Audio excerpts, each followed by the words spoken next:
Op 20 maart 2018 wordt herdacht dat precies 15 jaar geleden de invasie van Irak plaatsvond. Militaire troepen uit de Verenigde Staten, het Verenigd Koninkrijk, Australië en Polen namen daarbij het voortouw. Maar wat waren de redenen die opgegeven waren voor deze invasie en hoe is nu de situatie in Irak anno 2018? Kijkt u naar een samengesteld verslag van de internationale satellietkanalen. Saddam Hussein and his sons must leave Iraq within 48 hours. Their refusal to do so will result in military conflict. Saddam refused to leave. First came the so-called shock and awe airstrikes. Then the US military pushed into Iraq, backed by Poland, Australia and Britain. Tonight, British servicemen and women are engaged from air, land and sea. Their mission? To remove Saddam Hussein from power and disarm Iraq of its weapons of mass destruction. After an intense manhunt, Saddam was captured, put on trial and executed. But there was a problem. There were no weapons of mass destruction.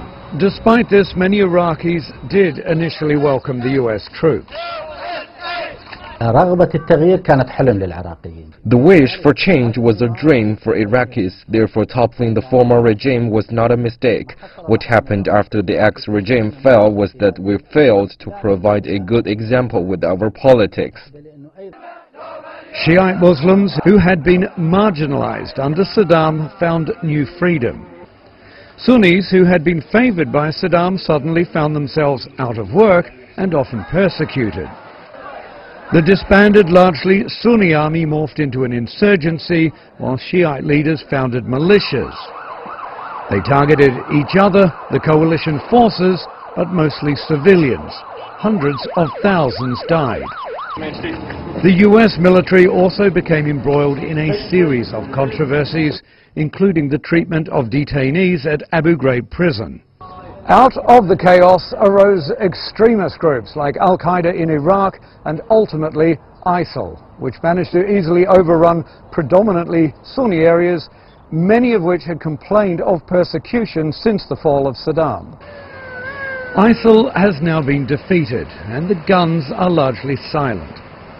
The final verdict might be that the fall of Saddam Hussein and the occupation of Iraq brought some good, but also an unimaginable degree of suffering to a nation that is only just beginning to recover from a decade and a half of bloodshed.